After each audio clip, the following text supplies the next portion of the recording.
Smash the like button if you also don't believe that the story about All Elite Wrestling Dynamite averaging over 1 million viewers per week, logically speaking, the numbers and the quality, isn't adding up to that being a fact.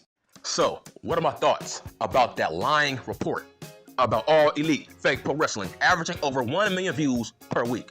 Obviously, that's a bold-faced lie. There's no evidence, there's no proof that this company is averaging over 1 million views per week. It doesn't make sense. Max is not doing anything for your company. Because listen, if I'm subbed to Max, what's the point on watching Dynamite on 2 different channels? That means that I have access to both channels, Max and TNT. Listen, it's the same audience. That's why it's a bold-faced lie. It's the same smart audience watching the same app. So I don't get it. It's the same fans. There's no way in hell All Elite Fake Pro Wrestling has new fans on Max. What the fuck? Who watches All Elite Fake Pro Wrestling on Max? Just watch it on TNT. Just watch it on TBS. Just DVR it.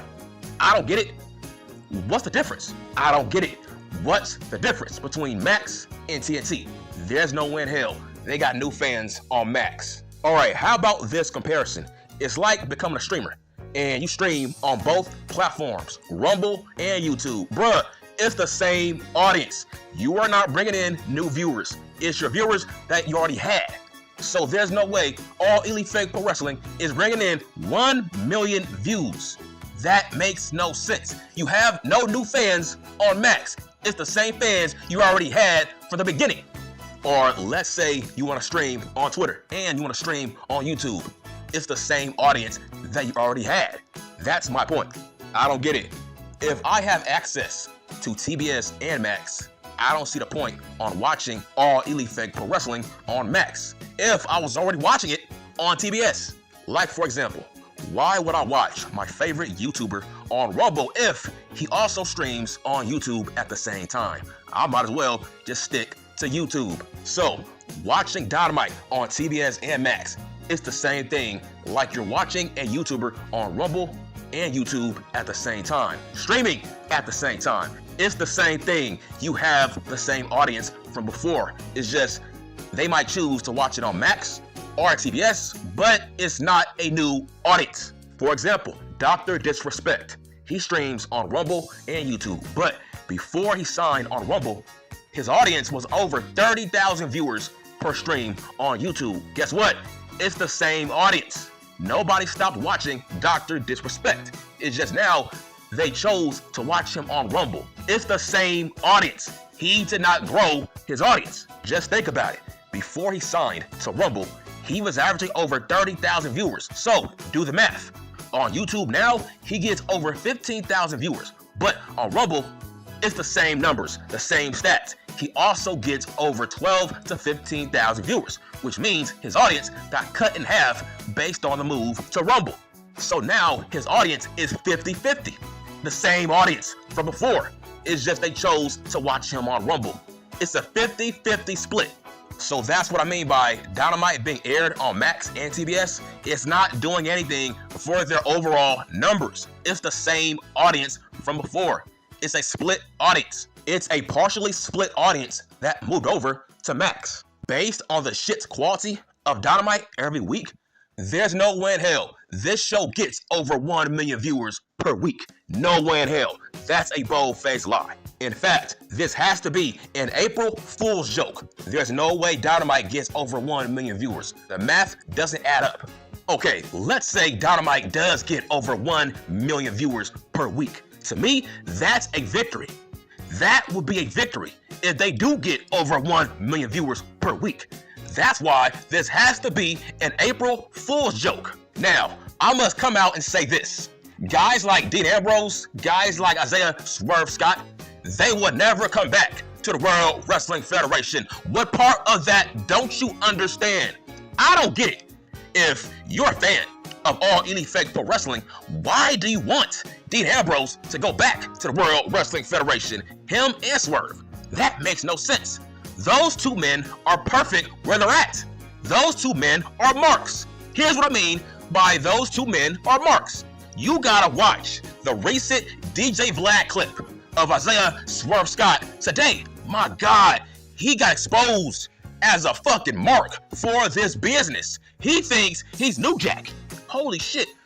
Fun fact, this man told Shawn Michaels, hey, I want to use a stapler on TV.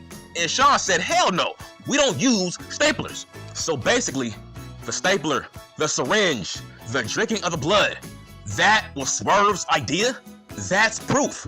Everything that you see Swerve doing in All Elite Fake Pro Wrestling, he was trying to pitch all that bullshit to Shawn Michaels and Triple H. Maybe that's why they didn't view you as star material. Because you're a dumbass.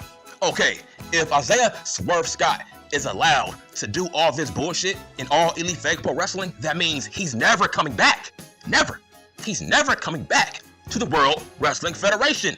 If Dean Ambrose is allowed to do all this hardcore bullshit, there's no reason to go back to the World Wrestling Federation. You have a Mark boss who doesn't care what you do in your matches, and you're paid. So what's the point? I keep on telling you, Dean Ambrose, he's never coming back. Dean Ambrose will never come back to the World Wrestling Federation unless it's a Hall of Fame induction with the Shield. He's never coming back as a fake pro wrestler for Triple H. It's never going to happen. What's the point? Dean is the highest paid guy on the roster. Guess what? He's going to retire in All Elite Fake Pro Wrestling, just like Daniel Bryan. Listen, not everybody is Cody Rhodes. Not everybody is Ricky Starks. Not everybody is Penta and Rey Fenix. Those men had reasons to leave. Tony Khan was booking them like shit, so they had a reason to leave. Dean Ambrose and Swerve, they have no reason to leave. They're top men. Cody Rhodes, he was scared that he was going to become a 15-time TNT champion. Now look where he's at. My whole entire point is, nobody leaves All Elite Fake Pro Wrestling if Tony Khan man is booking them like stars. It doesn't happen unless you're Jade Cargill, who never wanted to be there in the first place. She's different. If Tony Khan is paying me millions of dollars to do dumb shit on TV and I can do anything I want, guess what? I'm not leaving. There's no point. I got freedom. I'm paid. I'm on TV. What's the point on going to the World Wrestling Federation just so Triple H and Shawn Michaels can tell me no? What's the point? That's what I mean. Dean and Swerve, they are not leaving anytime soon. Tony Khan didn't want CM Junk to leave, but he had no choice but to fire CM Junk because CM Junk assaulted Jack Perry. So Tony Khan had no choice but to fire CM Junk. So unless Dean Ambrose goes AWOL and he assaults Jack Perry backstage, guess what? He ain't going nowhere. Unless Isaiah Swerve Scott assaults somebody backstage, he's not going anywhere. Just like Big Booty Timeless Toy Storm. She's not going anywhere anytime soon. I think Big Booty Toy Storm will retire in All Elite Fake Pro Wrestling. There's no reason to leave. Unless her and Tony Khan has a falling out, she's not going anywhere. Dean Ambrose is allowed to work hardcore fake pro wrestling matches on the indies. He's allowed to be a jackass on the indies. Triple H and Shawn Michaels, they would never allow that. But Con Man allows that. So, by your logic, why would Dean Ambrose leave that kind of environment? He has freedom to walk all over Tony Khan anytime he wants. And he's fucking rich. So there's no point on leaving. Guess what, bitch? We will never see a Shield reunion. It's never going to happen unless it's a Hall of Fame induction. He will never go back to the World Wrestling Federation as a fake pro wrestler.